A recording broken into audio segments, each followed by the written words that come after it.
I'll call the meeting to order. Would you please do the roll call? Heather? Here. Jim? Sarah? Here. Joshua? Joshua said he wouldn't be able to make it.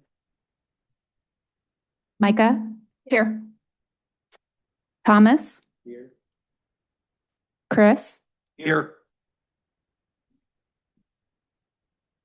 All right, do we have any amendments to the agenda for today's meeting? Liz? We have questions about if we wanted to make comments to the Borough Assembly concerning a previous decision we made that's been appealed to them. Would that be something that we would discuss under commissioner comments or staff comments? Commissioner comments. What? Commissioner comments. Okay, I just want to make sure I had it in the right spot. Yeah. Okay. Are you adding that to the Well, agenda? yeah, let's go ahead and add that to the agenda. Comments to the assembly? Comments to the assembly concerning a decision we've made. All right. Do we have a motion to approve the agenda as amended? So moved. All in favor? Aye. Aye. Is there a motion to amend? We said approve as amended. Was there a motion to? We didn't amend, You're right. so we should have done an amendment. Okay. We'll do the little housekeeping, so I'll move to amend. Okay. Second. All in favor? Aye. Now let's do the, Okay, yeah. motion is amended. Motion, I move to approve the agenda as amended. All in favor? Aye. Aye. Okay, Thank you. all right. Do we have any amendments to the minutes from the previous meeting? Hearing none, do we have a motion to approve? So moved. Second. All in favor? Aye. Aye. Do we have any public comments that are unrelated to today's agenda items?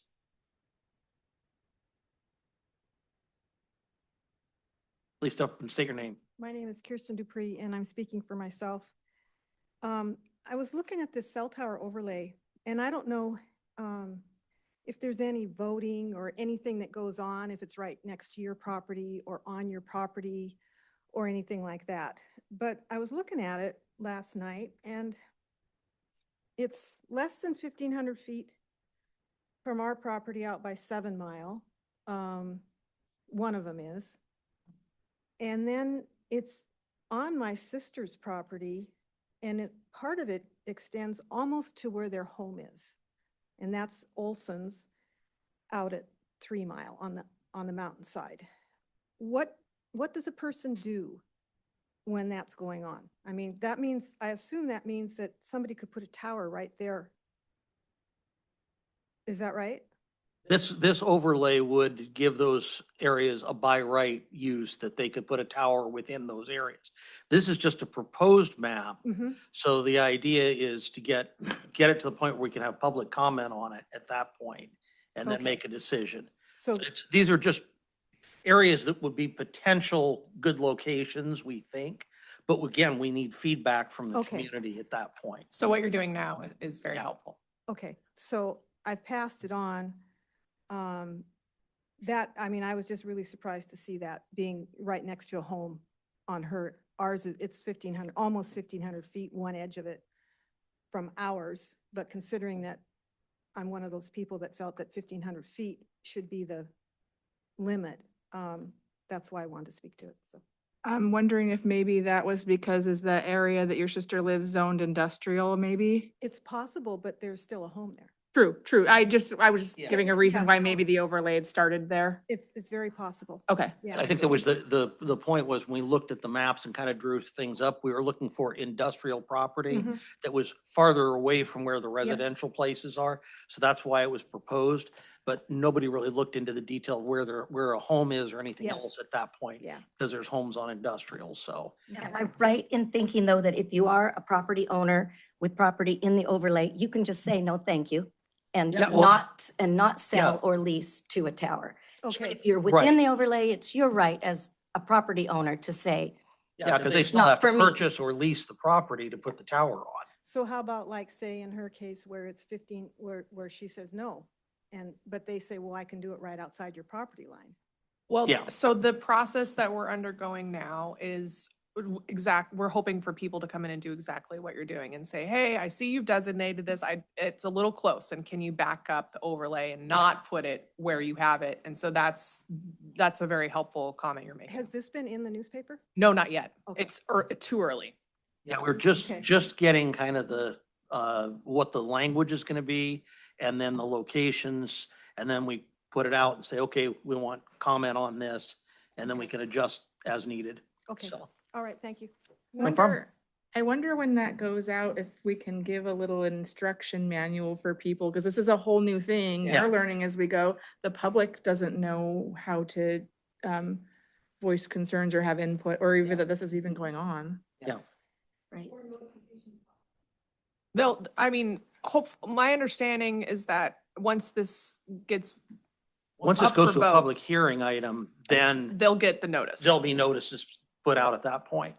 But we're kind of in the early discussions of like, okay, where would be good potential locations for this? So having people So, come in and say, yeah. I see you're considering this, I don't want this to be considered, is a great thing to do. There is one person online that would like to speak. Okay,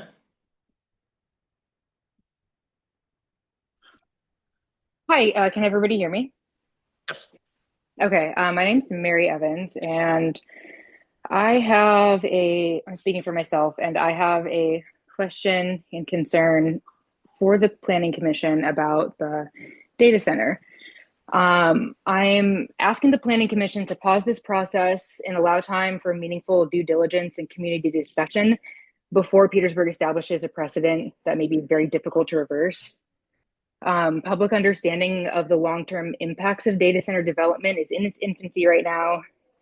Communities across the country are right now grappling with questions about electricity demand, noise, heat, water, chemical use, battery safety, land use, and cumulative effects of allowing these facilities to expand. And we don't yet know enough about this particular Green Spark project to confidently say that all of those risks are insignificant. The proposed facility could ultimately consume the 2 megawatts of electricity continuously 24 hours a day, 365. That's 16 times more power than Ocean Beauty used. But the borough itself has stated that additional capacity requests will be considered, meaning that there's not presently any sort of data center specific growth restriction in place. And I'm of the opinion that we need appropriate limits and safeguards in place before, not after, this project is greenlit and a precedent is established. The potential long-term impacts deserve more consideration than simply comparing the project to a projected $62 utility bill savings 10 years from now. This is a decision that could affect Petersburg forever, and we should have the opportunity as a community to understand the consequences fully before making it. A recent Gallup poll showed that 71% of Americans do not want a data center in their community. This is a number that should substantiate a community discussion, even though this is happening on private land. And instead, it feels as though this decision is being made for the community because the project is proposed on private property. And I understand that private property matters, but zoning exists precisely because private land use can affect surrounding property in the broader community. And so I came here with 7 points, but I'm just going to distill it down to my biggest 2 questions. And the number 1 goes to the Title IX zoning 1944020, where, let me see here. I don't see where a data center fits within the specific permitted use category under this code. I see docks and wharves, transportation and shipment, warehouses and storage, marinas and boat storage, lumber mills and log storage, fish processing, manufacturing, fabricating, assemblage and storage, required essential services, junkyards, caretaker dwellings, quarry and borough operations. And I'm curious, my question for the commission is, under what specific subsection is a data center permitted a principal use on this parcel? Liz? It's, I haven't actually looked at anything because I haven't had anything to look at and respond to. So I my think- my understanding is generally all uses, unless they're specifically prohibited, are allowed in industrial. And that's the way that the code has been interpreted. So that's probably just sort of Yeah. off the cuff here. And it's kind of like why we are bringing up the data center ordinance is so there is some guidelines for what is allowed and what is not allowed as far as data centers. That's the whole reason to discuss it now, because if there's nothing in place, then if somebody wants to put one on industrial property, there's nothing to stop them. So this is why we want to discuss it now, is so that there are guidelines and rules concerning data centers in our community. So Right, that's kind of what we're talking about at this point. Okay, I mean, that's good. I guess I bring this up because further in Title 19 says in 1956-010 that no building or land use shall be used or occupied for any use unless such use is in conformity with the regulations specified in this title. So that to me doesn't mean, like, by the way the language in the code does not to me say that any commercial use is allowed. And I'm just going to move on to my biggest point here. And that regards the marine industrial overlay. The borough's FAQ about the data center states that the 2025 marine industrial overlay does not apply to this parcel because it's privately owned, but the marine industrial overlay ordinance itself, it does not appear to state that the overlay applies only to borough-owned property. It describes the overlay as applying to the areas shown on the official zoning maps. And if the stated purpose of the MIO is to protect the finite economic resources of marine waterfront and to shield the maritime economy for incompatible uses while reserving waterfront land for water-dependent marine industrial uses, that policy seems directly relevant to a proposal for a non-water dependent 24/7 computing facility on waterfront industrial property. And so I'm curious if the borough can show us the official maritime industrial overlay map and identify whether the exact Mazzella parcel is inside or outside of the boundary.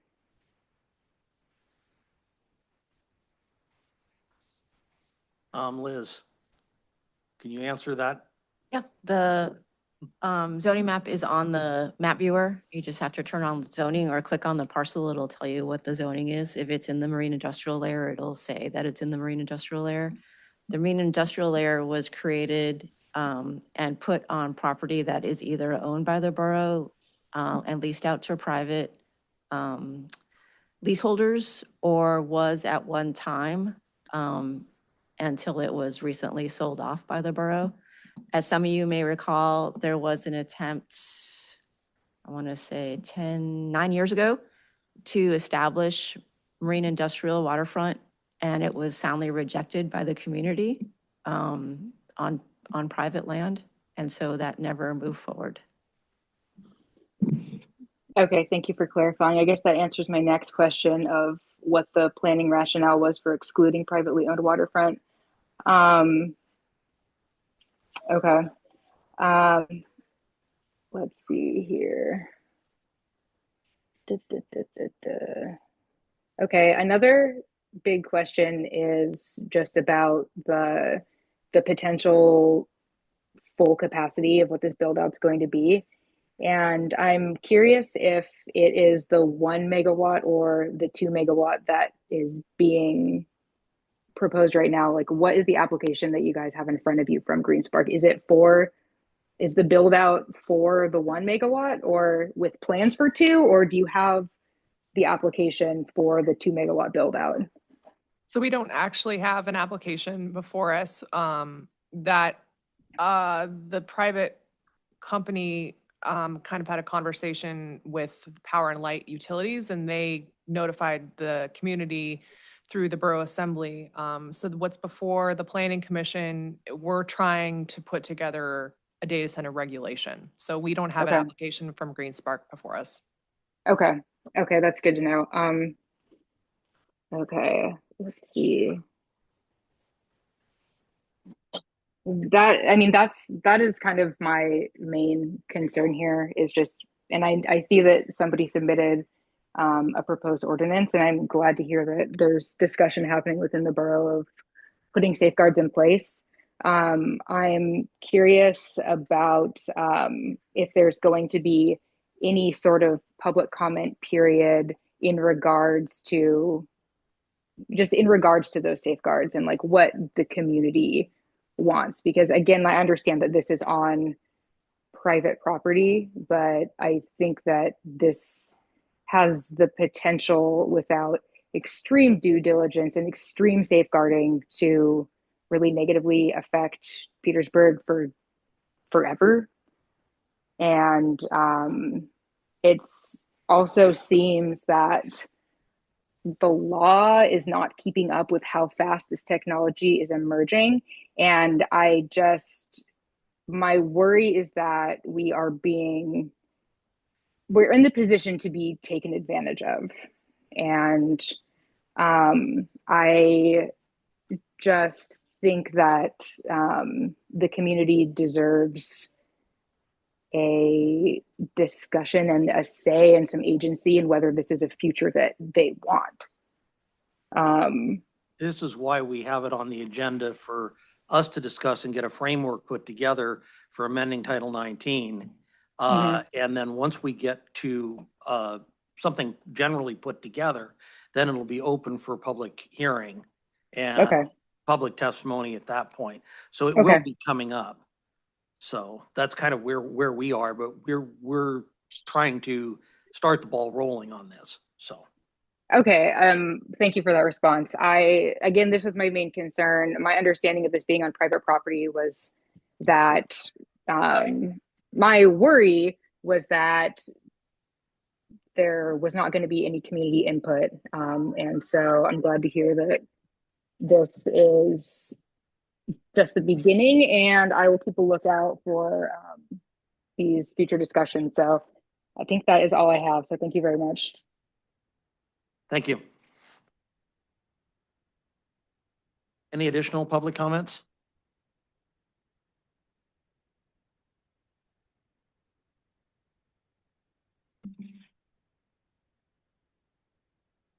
That was great testimony. My name is Becky Knight, and I am also here to speak on the data center ordinance. I realize that some of what I have to say may not be what the P&Z is authorized to consider, but I'm going to say it anyway. Anytime new tech infrastructure is introduced adds to the probability that personal privacy will be eroded. It's all about total information awareness. As a coincidence, today I received a letter from a company I've never heard of that there was a data breach regarding my private records. They wrote that, quote, an unauthorized third party accessed one of our AWS environments, whatever that is, and claimed to have exfiltrated data from databases within that environment. I wager that just about every resident of Petersburg has received similar multiple notifications through the years. These data breaches are absolutely unacceptable and should not be the accepted cost of technological use. Our data and our privacy are clearly not protected. In fact, the purpose of 5G and 6G cell towers co-located with data centers are to acquire, store, analyze, and distribute personal data for purposes antithetical to the constitutional rights of Alaska citizens. With all of that in my mind, my first request is, number one, that you authorize a moratorium on all such centers until at least our community can develop policies on them. Second, I request that the Petersburg Borough consider and conform with the State of Alaska Constitution and the Governor's Administrative Order number 325 under the authority of the Alaska Constitution, Article 3, Section 1, 16, and 24. which ordered state agencies to take actions to protect the sovereign authority of the state of Alaska and guard the constitutional rights of the individual Alaskans from federal overreach. I realize we're not federal, so perhaps this doesn't apply, but I think it does. Specifically, Article 1, Section 22 guarantees the right of the people to be secure in their persons, houses, and other property, papers, and effects against unreasonable searches and seizures shall not be violated. Article 1, Section 14 of Fourth Amendment of the Constitution provides the right of the people to privacy is recognized and shall not be infringed. The legislature shall implement this section. The Alaska Constitution, Article 1, Section 22. The right to privacy is not specifically mentioned in the U.S. Constitution, but the United States Supreme Court has recognized time and time again several constitutional amendments that create this right, including the First, Fourth, Ninth, and 14th Amendments of the Bill of Rights. Administrative Order Number 325 directs state agencies, if a federal agency proposes an action that may violate the Alaska or U.S. Constitution, the agent's commissioners shall immediately inform the Attorney General for the state of Alaska and seek legal advice as to how to proceed. The Petersburg Borough Assembly is obligated to take these matters into, and I'll say the Petersburg Borough is obligated to take these matters to the Supreme Court before taking any further action or on any current or future siting of cell towers or data centers. As I understand, the proposed data center is not exempt from conformance with the Alaska Constitution. Therefore, the Petersburg Borough must take these matters to the Supreme Court, like I said. Also, I request that you consider, and this is pretty innovative, but I think pretty smart, that you consider the European Union's GDPR, namely the General Data Protection Regulation, 2016/679. It sets out the general rules for the collection, use, and any other activity collectively called processing performed on personal data.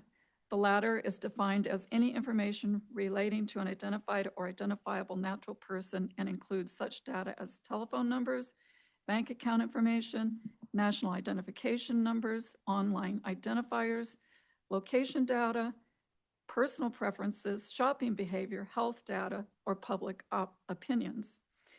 The GDPR grants natural persons, also known as data subjects, certain rights with regards to their personal data, such as the right to access one's personal data. Companies must respond to such rights. Failing to meet the requirements of the GDPR can lead to fines of up to 20 million pounds or 4% of an entity or group of entities' global turnover. It can also give rise to claims and class actions by data subjects. And lastly, I wrote this before you gave a little information there, but I would like to ask for update on where in the approval process is the proposed GreenSpark Data Surveillance Center. And from what I think you said, Sarah, was that you've just received an application. Oh, there's more than that. I don't, we have received nothing. Okay. The Planning Commission, the Planning Commission have Oh, received nothing. Okay. Okay. I know that Power and Light had a conversation with GreenSpark, but I only know that from listening to assembly meetings. Okay. Okay. So maybe we can get some more information from Liz Cabrera. Are borough communications with the developers subject to non-disclosure agreements? Has all the required permitting been completed? I think it sounds like it's in progress. And if approved, will the proposed facility be somehow exempt from this ordinance? So plenty more to say, but I'll stop there. Thank you. My understanding is if there is a facility in place before we get regulations in, it would not be subject to regulations that come after it. So if they beat us to the finish line, then we would not be able to regulate things that are already in place. That's my understanding of grandfathering. Thank you for your.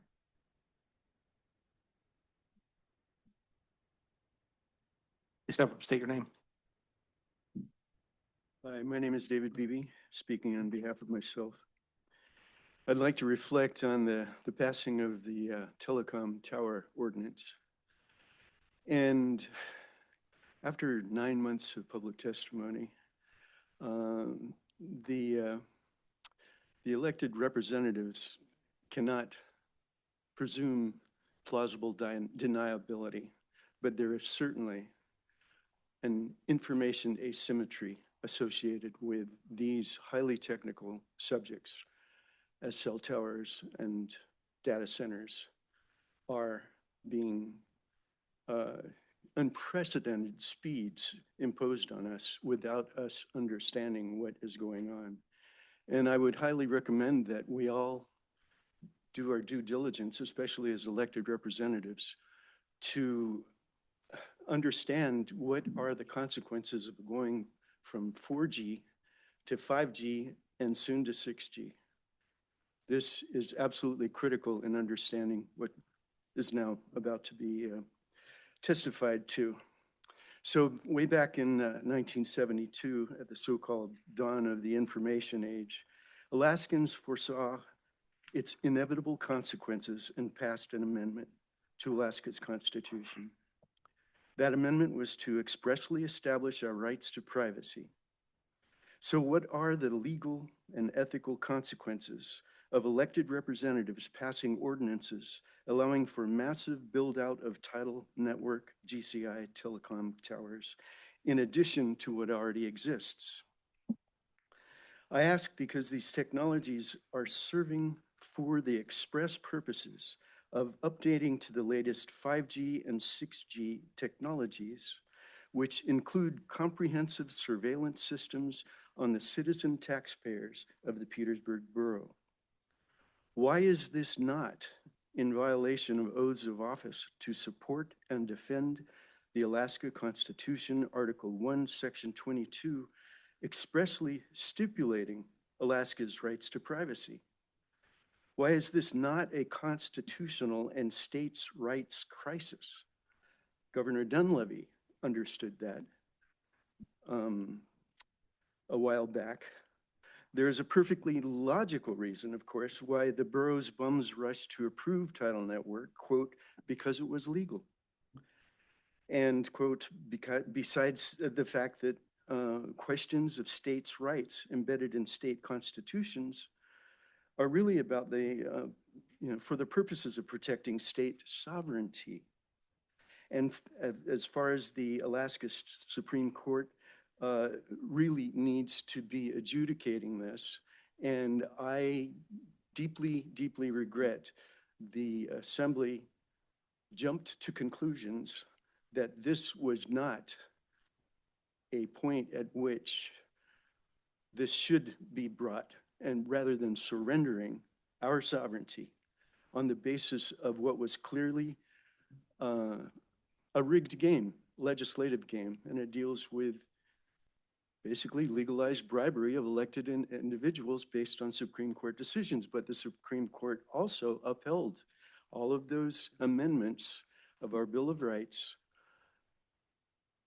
which didn't expressly, in the US Constitution, didn't expressly say this, but fortunately Alaska did.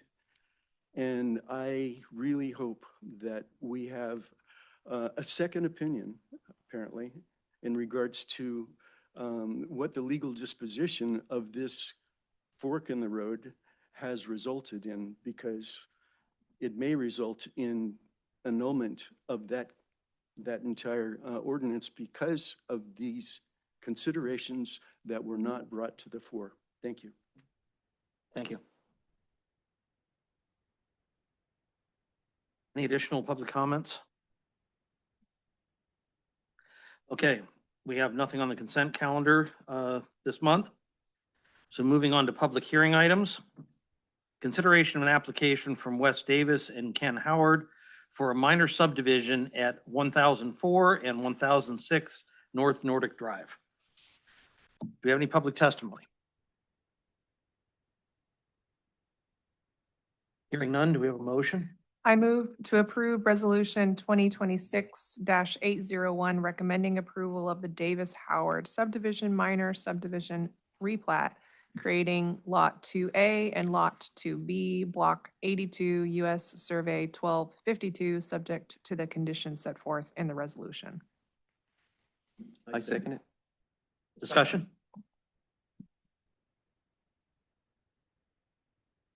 So I think this is a pretty minor adjustment. It's pretty I straightforward. haven't seen anything in opposition to this, so I think this would be an easy one to pass.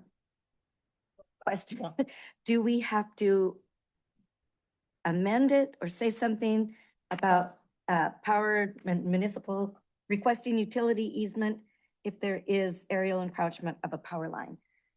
Is that already in the in what's before us, or do we have to add that as a condition?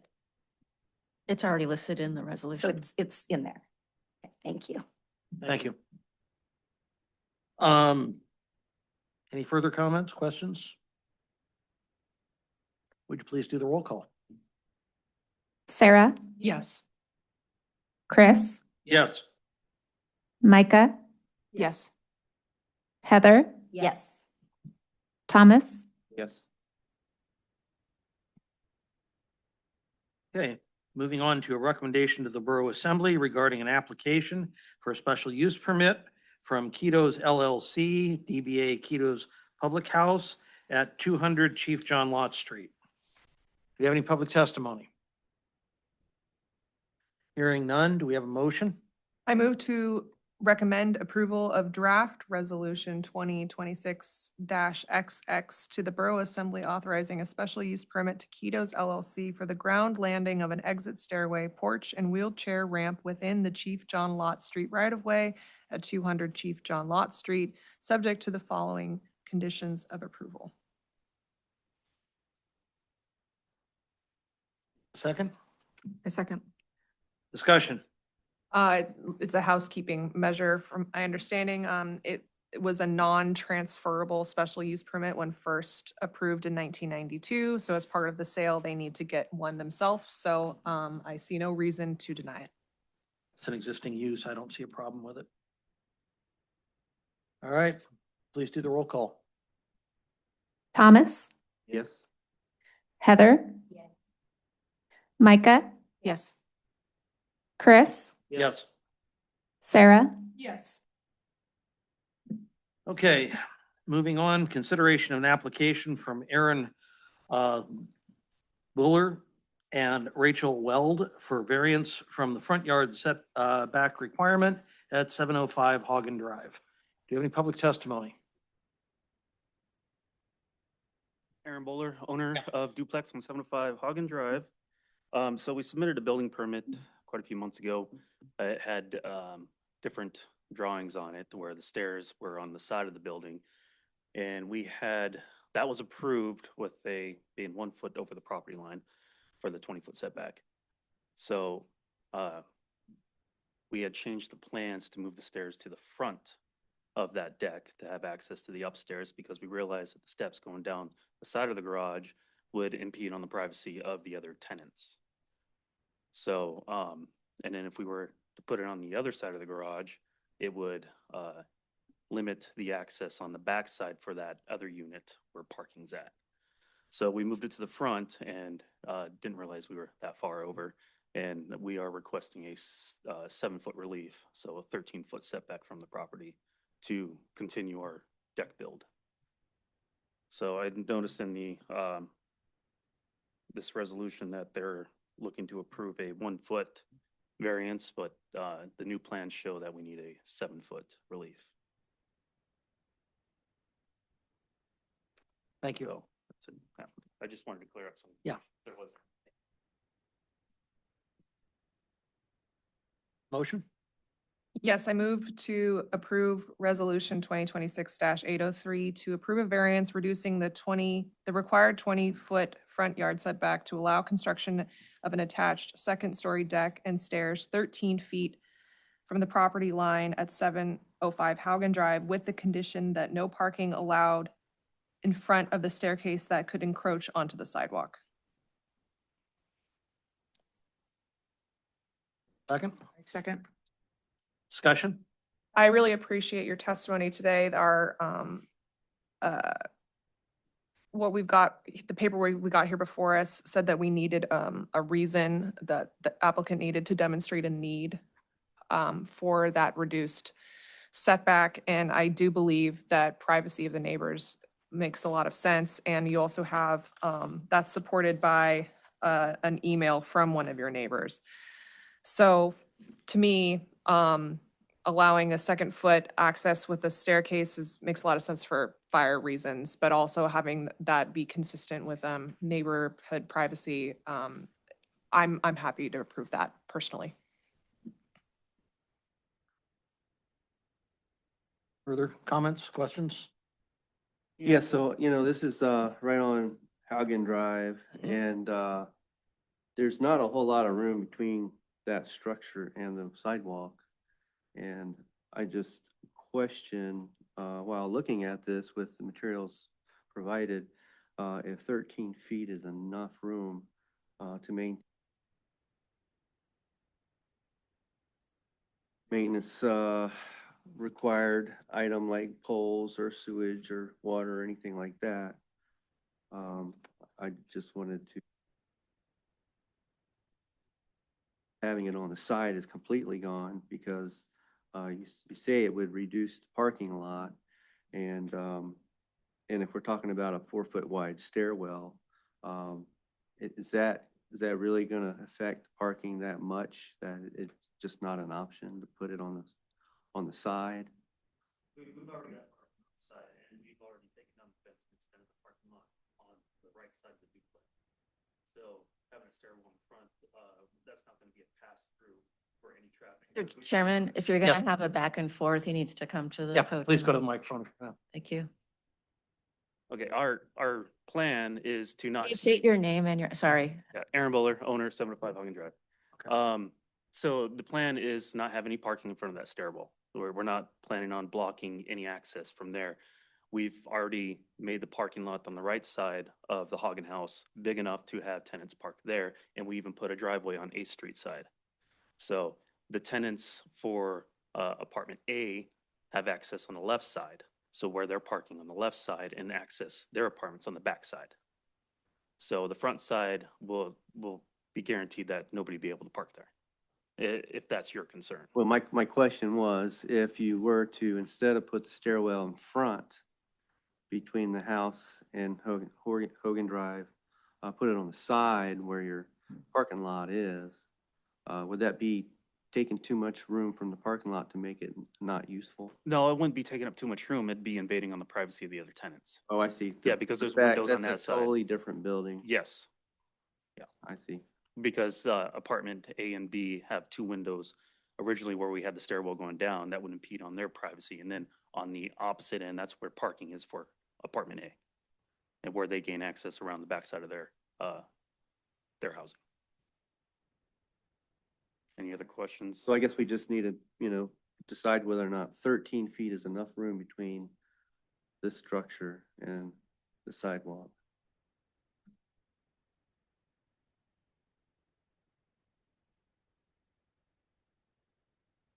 Liz, was there any comments from any of the borough departments concerning easement, et cetera, if there was enough room? Everything is on the applicant's property, so it doesn't extend into the right of way. Yeah, I was just concerned if Yeah. there was any department that had any heartburn with this. We didn't get any feedback from them. Okay. that's what I wanted to know. comment. Yeah.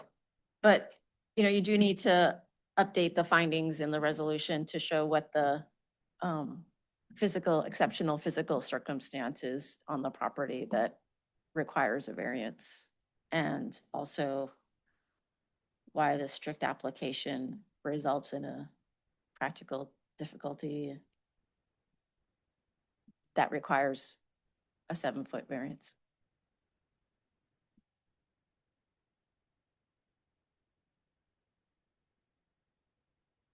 So for finding 1, that's the property's limited size constitutes an exceptional physical circumstance not generally applicable to other properties in zone. So that would be the same Um,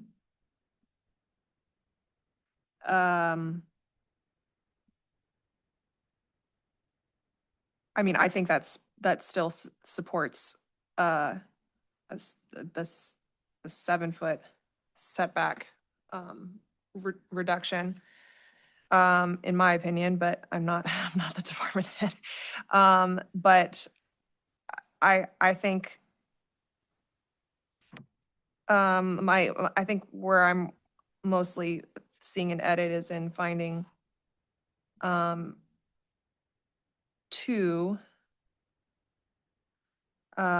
strict application of the setback requirement without the 7-foot allowance, would result in unnecessarily practical difficulty given the property's substandard dimensions and, proximity to the neighbors, visual privacy. And then for finding 3, this encroachment will not obstruct visibility, interfere with utilities, or create a hazard to neighboring properties of the public, and I think that's still fine, finding 3. This encroachment, if anything, further does not obstruct visibility of the neighbors. It makes that condition stronger, in my opinion. Mr. Chairman, I believe that the neighbor is actually living on the property. It's not the neighbor next door. If It's the other unit. It's the other unit. That's Yeah. Right. Well, I don't know. What do you guys think about the findings? I'm doing my best here. I feel like because he's developed the access from the 8th Street, it shows that can utilize that Haugen Drive access for entrance, for stairs and deck to the apartment. And then I think these findings, I'm fine with them too, especially with that 8th Street access. Yeah, I think it seems fine as long as it's not like the main pass through where people are driving by the stairs, but, and he's done a lot of work to make that a much more cohesive flow for the, is it 2 or 3 units? Yeah, so I think it looks good and he's done the work. Sorry, go ahead. Yeah, I think we've satisfied the requirements.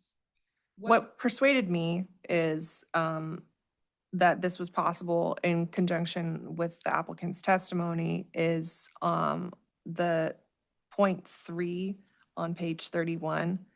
The staff analysis that there's no anticipated issues. If the 13-foot variance is granted, the condition should be applied. The applicant should ensure no parking is allowed in front of the staircase that it could encroach upon the sidewalk. So, and that was repeated by the applicant in his second round of testimony that that's totally consistent with the new plan. So that, to me, felt like the findings could be applied to this larger setback. I don't know if that helps you, Director Cabrera, but that's what my thought process was.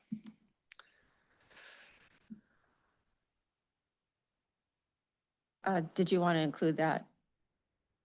Since it's not included in the resolution because the resolution didn't intend for that deck to be in the front. So if you want to include that because that makes it work for you, then you'd have to do that separately. Okay, do we need to do an amendment to the resolution? Or do I just verbalize that is? However the chair wants to do it. I think we need to make an amendment so that that the resolution that Okay, we're putting forward is appropriate. Because right now it's saying that a 1-foot allowance, and multiple places in here, it says a 1-foot setback encroachment. So we're gonna need to amend all that anyway. so, I'm gonna say this out loud before I propose it to make sure it's okay with that it's making sense. So what I'm thinking of doing is 2 amendments. One is to change the 1-foot encroachment to 7-foot encroachment, and then do a second amendment to add finding 3, about the the 13-foot variance with the parking that I was verbalizing. Does that make sense? Okay, great. Okay, so I will move to amend Resolution 2026-803 to alter the references to 1-foot setback to 7-foot setback. Second. Okay. All in favor? Aye. Aye. And my second amendment would be to add finding 3. Oh, this wording is not going to be perfect. There's already a finding 3, so. you mean Finding 4, thank you, finding Okay, 4, Sure. finding 4.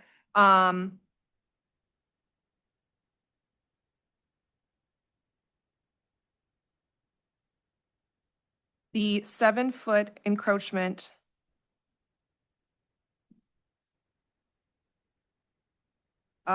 would not be problematic if no parking is allowed in front of the staircase that could encroach onto the sidewalk.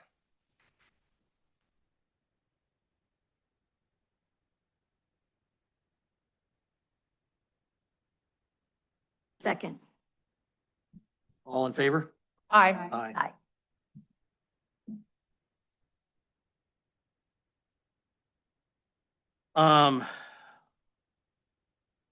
Do we have a motion to approve as amended? So moved. Second. Roll call? Sarah, Yes. Thomas, Yeah. Chris, Yes. Heather, Yes. Micah, Yes.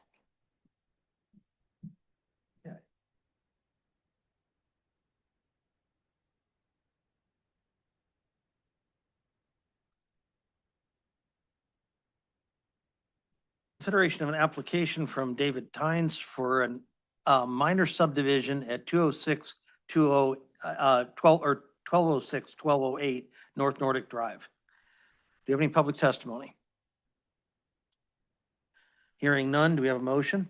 I move to approve Resolution 2026-804, recommending approval of the Samuelson Matheny subdivision, minor subdivision replat, creating Lot 4A and Lot 5A, Block 83, U.S. Survey 1252, subject to the conditions set forth in the resolution.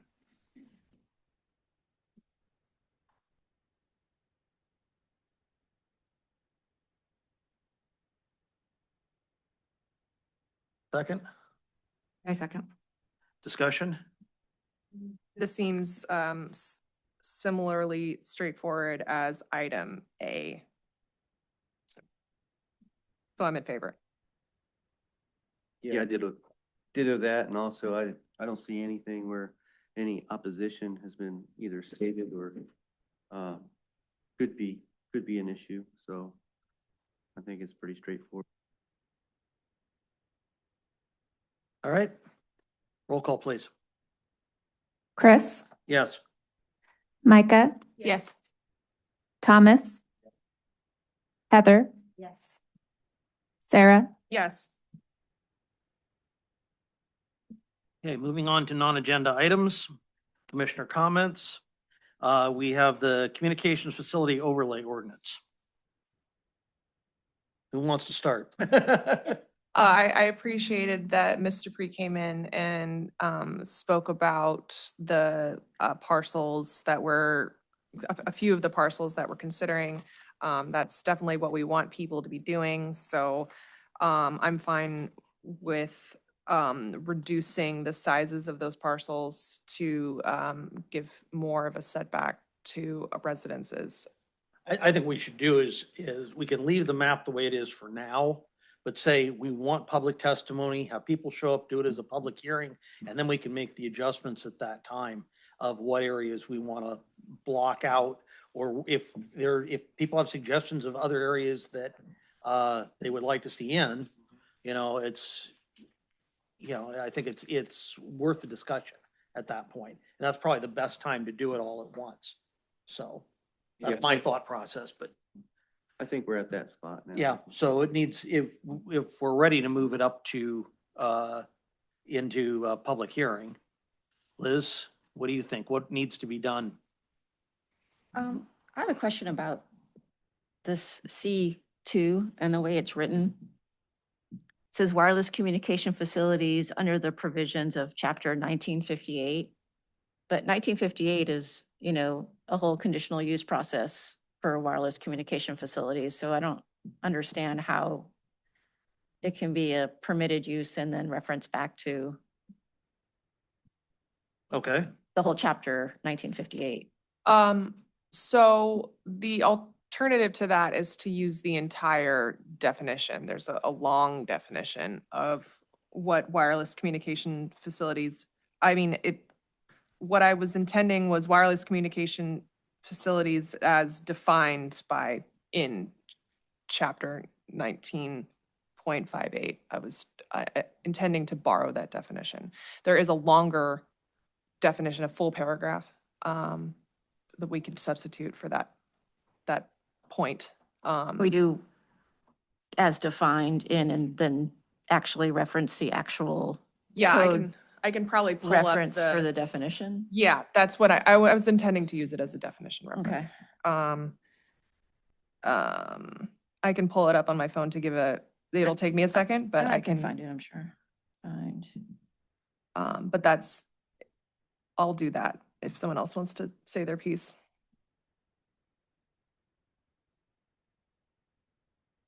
have comments? I was gonna say too, also, this hasn't gone to the borough attorney yet, so Okay. So it needs to go to the borough attorney and then before we can schedule it. Okay. if she has any questions, I'll probably put it back as Under commissioner comments or staff you comments? guys to address, yeah. Okay. Thank you. And I don't know if you want to do the same thing for C3, as defined by. So I Yes, think there's so, a definition in there too, right? um, I can't remember exactly, but there might be. well, Or if that's the I whole think that definition. is the definition. Okay. But I've almost got it here.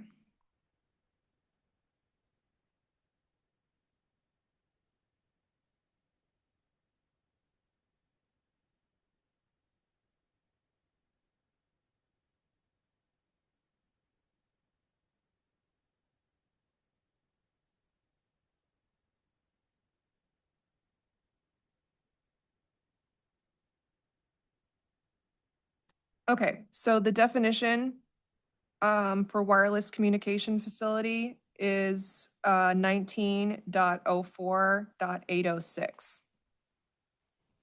Wireless communication facility, WCF, means the set of equipment and network components, including communication towers and affixed or adjacent antennas, accessory equipment, transmitters, base stations, power supplies, and cabling necessary or otherwise installed to provide wireless services, including cellular, mobile, broadband, and fixed wireless internet services. This term does not include the non-commercial antennas and facilities used solely for the transmission of over-the-air broadcast radio or television signals, just for the record. And I'm gonna pull the C3 just to take a look at that. That was kind of more general, a tower that's not WCF.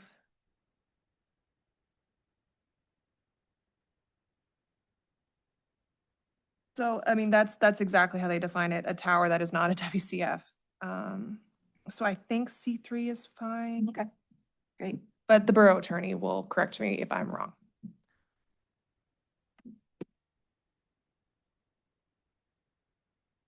Okay, so has anybody else got any other comments they want to add to this, or? Do you see anything else, Liz, that needs to be addressed?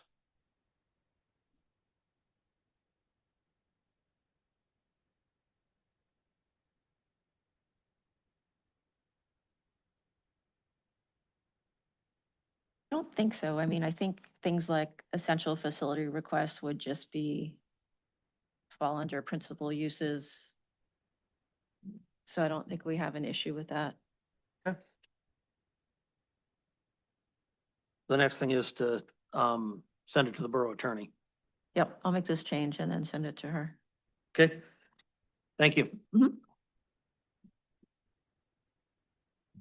Let's see here. Now we have the data center ordinance. I have a proposal. Yeah. That I would like to make. One of our gubernatorial candidates, Jonathan Christ Tompkins, one of his platform pieces is that he supports a data center moratorium for 1 year while we get our regulations together at the state level. And it got me thinking, why don't we just do that here? We couldn't do a moratorium for cell phone towers because that was explicitly preempted in the federal statute. They say that you have to, process a tower request by 150 days. So that's not something we could do for a tower ordinance, but there's no reason we can't for a data center ordinance. So that's, I'm thinking, because the data center ordinance, I think, should be forward thinking, because these are such new technology and it should be quite complicated. I know that Power and Light is working on it, but they haven't finished it yet, I don't believe. So what I support is, because I think a moratorium would be quite simple. It wouldn't take very much. It wouldn't be a very complicated ordinance. So I support a total data center moratorium for 1 year. And by total, I mean any data center of any size for 1 year while we can get our regulations together. So that's where my thought process is now, is that we should start with a moratorium and then continue working on this regulation. Okay, Liz, how would we address that? So is that something that we can can initiate to the Borough Assembly, or is that something the Borough Assembly would have to initiate? Well, you can initiate amendments to Title 19. I'm trying to think, we've never done moratorium per se that I remember. Why I'm asking, so. I think we can do it. It seems like zoning to me, but Yeah. I mean, we certainly, I Well, mean, I we usually attack things from what's permitted, but then, yeah, I guess you could just add a provision saying data centers are prohibited in all districts. from this date to this date. Yeah, and then just have a sunset on it. Mm-hmm. That's my proposal. So it would be a standalone, and it would go in effect as soon as we get it through. I mean, we probably need to do it as an action item next time to vote to send Yeah, it to the And I assembly. think maybe the way to phrase it would be to say that until a data center code is developed or a set sunset date. So we've got however long we feel that's going to need to occur. But You could have any code, yeah, just repeal that That's as part of the code, right? That's So if you yeah. adopted something else, you would just repeal that as part of, That makes sense. yeah. Okay. We're not stuck with it if we don't want to be stuck with it, right? right. So that's what I'm proposing be an action item for next month. You're going to need to have the language written Um, by today. Yeah, I mean, the code that I'm proposing is 1 sentence long. But I probably need a definition of data center. We can borrow it from the other draft. Yes. And we could have a different number. So I'm gonna do some out loud drafting here right now, but I'm just gonna look for what you have in your code here.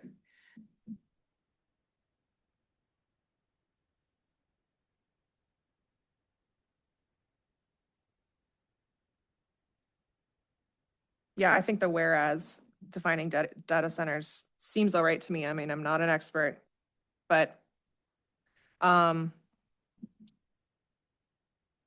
gonna think out loud here, or I'm gonna write it down first and then say it.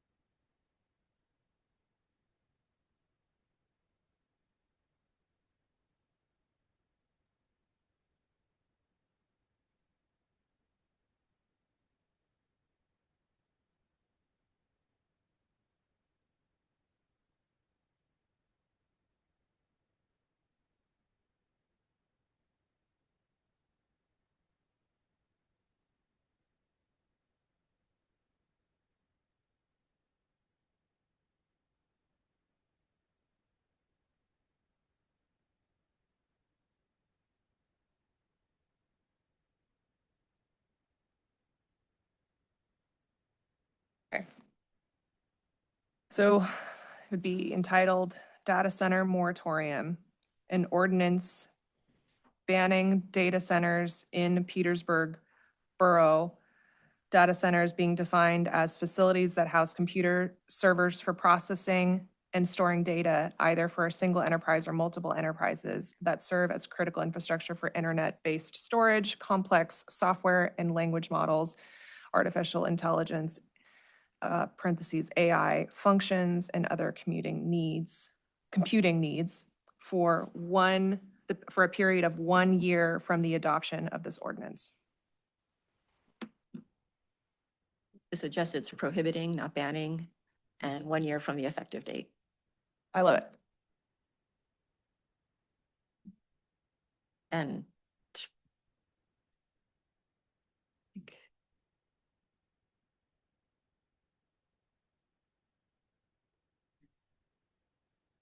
would be only service area 1, but you don't have to specify that. Right. Yeah.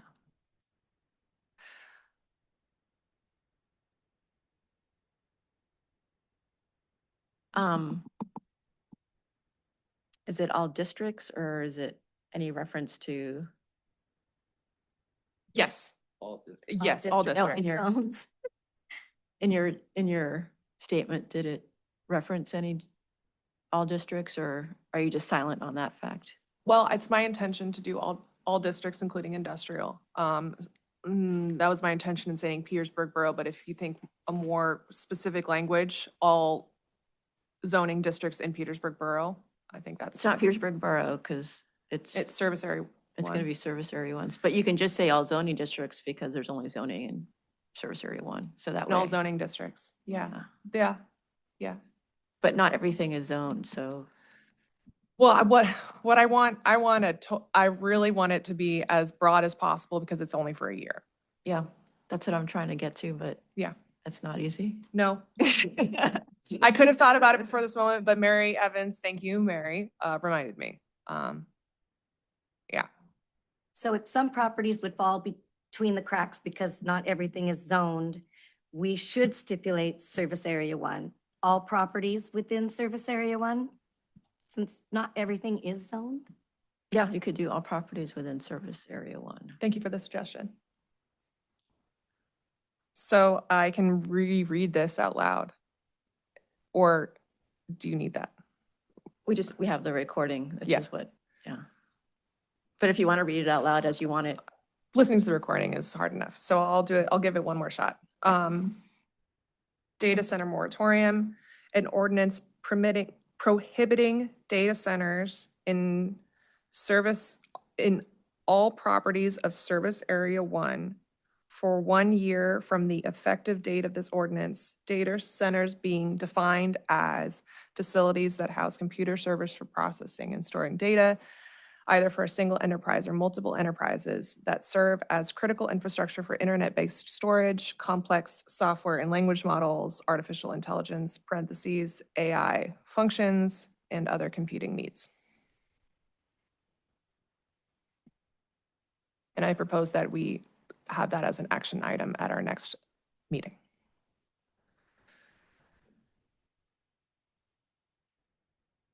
All right. Moving on, we have comments to the Borough Assembly concerning the reason, or what was that, the subdivision? I'm gonna let you. Oh, my question being, at the last meeting, the motion wasn't seconded for the minor subdivision for Title Network for the parcel by the fire hall. And so they've appealed to the Borough Assembly, for that, to have that, be permitted to be able to subdivide to use that small section to put up their telecommunication tower. My question being, we have listened to public testimony, we've worked on this. My question was can we as a commission, because there's no public comment at that meeting about that topic for the appeal, as a commission, can we send something to the assembly supporting our decision and why we made that decision and encouraging them to uphold our decision. We can and we should. And that's why I'm asking is, can we put something together as a commission? Since it was unanimous. Liz, is there a good way to do that? Or do we just need to put together some sort of a letter and then send it on to them? Put together some kind of letter and send it on. Do that at this time? I think we have to do it publicly if we're gonna act as a body. Yeah. So I do have some draft points that I was going to speak on if this came up for discussion, and I'll use that as why.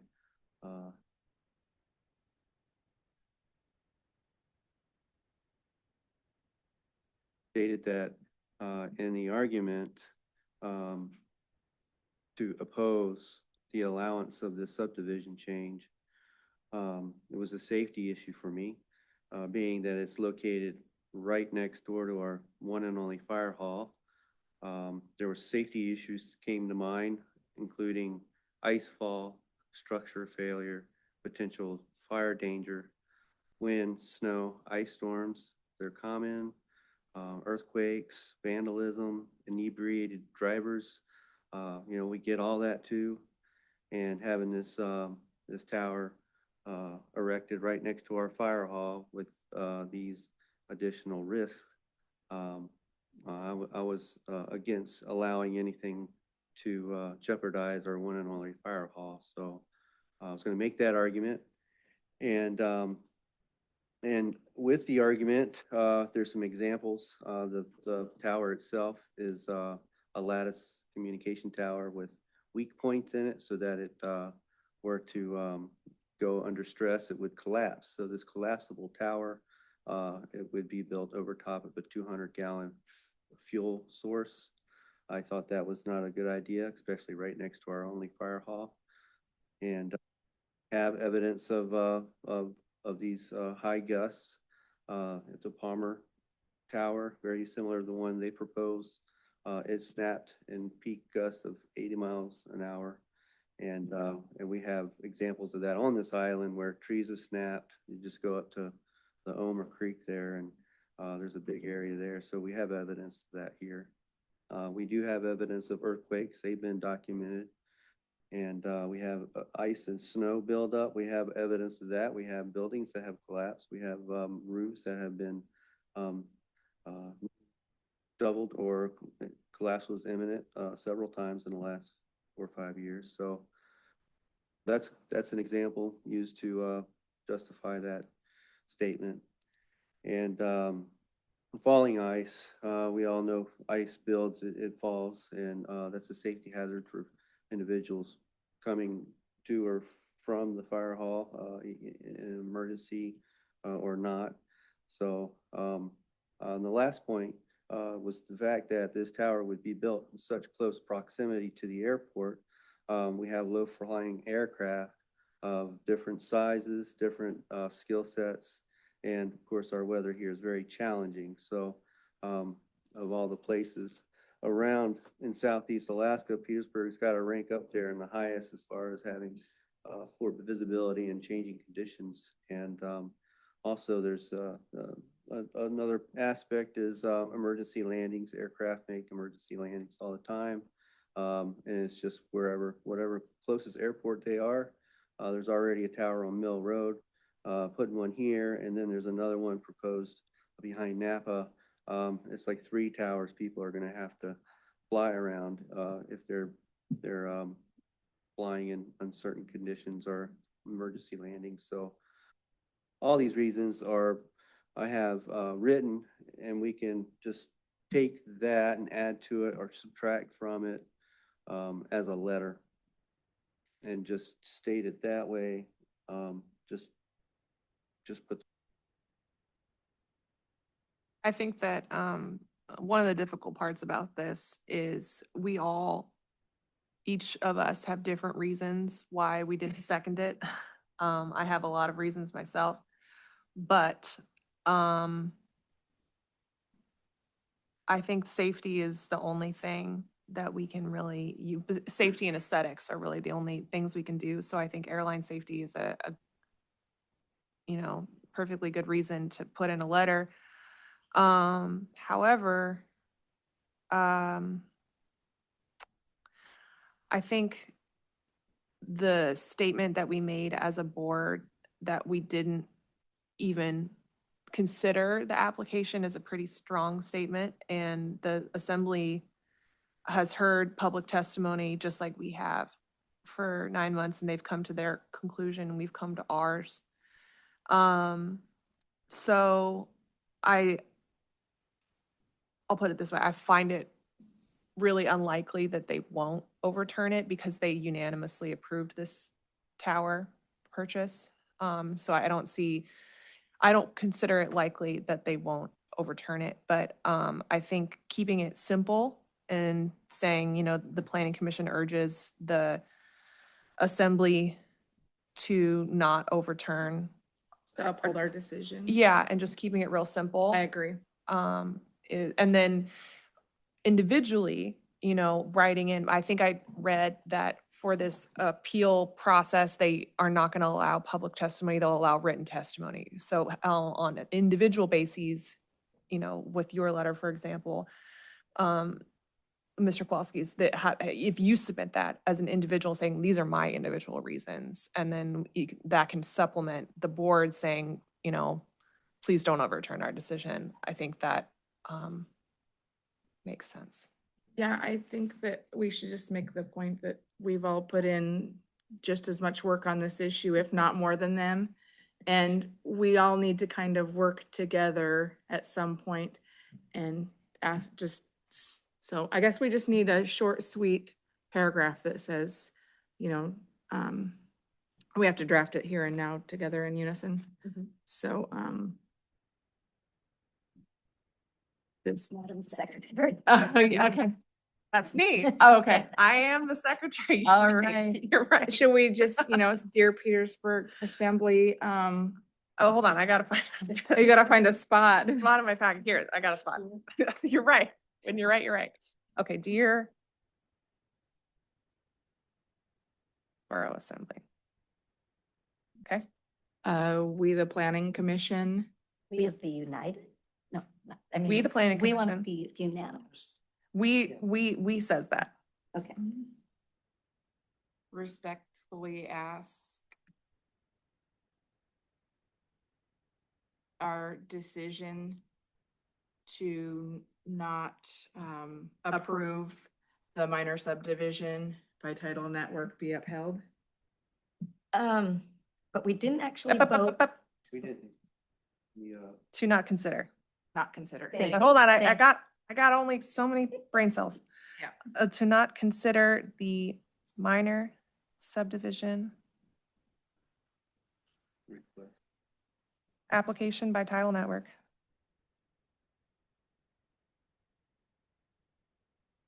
Held.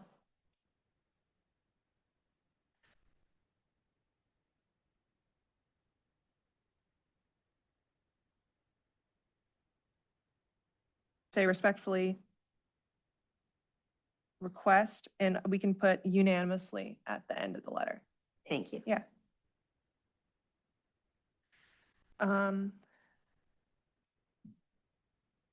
I liked where you were going with, about how the hours that this body has spent considering testimony and thinking through the. Yeah, we Problem. created an ordinance and it got shattered and we've listened to testimony and we worked really hard on this with our community and for our community. Yeah, so I think a sentence to that effect would not be out of place. We didn't arrive at this decision lightly. It came after listening to countless hours of testimony. Community, we consider the we came to this conclusion after countless hours of collaboration.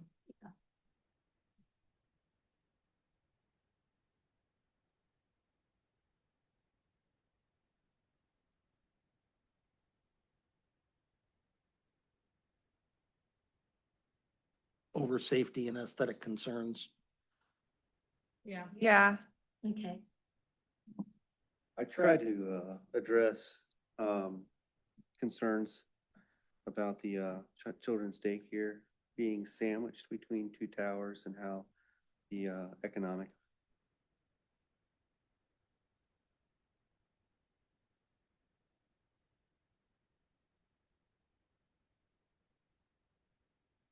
I think keep it simple, but just basically stating that we have lots of testimony over safety and aesthetic concerns, you know, Economic. yeah. Microphone is. Give testimony about, property values. Mhm. okay. I am gonna read this out loud.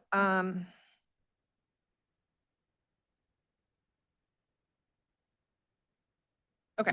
Dear Petersburg Borough Assembly, we, the Planning Commission, respectfully request that our decision to not consider the minor subdivision application by Title Network be upheld. We did not arrive at this decision lightly. We came to this conclusion after countless hours of community collaboration and in consideration of aesthetic, economic, and safety concerns. Unanimously, Planning Commission. Sounds good. Perfect. Do we have a motion? I make a motion to send this letter to the assembly on behalf of the planning commission. Second. All in favor? Aye. Aye. Okay. Staff comments, Liz. We have a meeting in September. September 8th at noon, right here in the assembly chambers. Anybody have any idea if you're gonna make it? I will be here. I will be here. I will be here. I'll be here. Okay, so we'll have a quorum. Sounds good. Do we have a motion to adjourn? So moved. All in favor? Aye. Aye.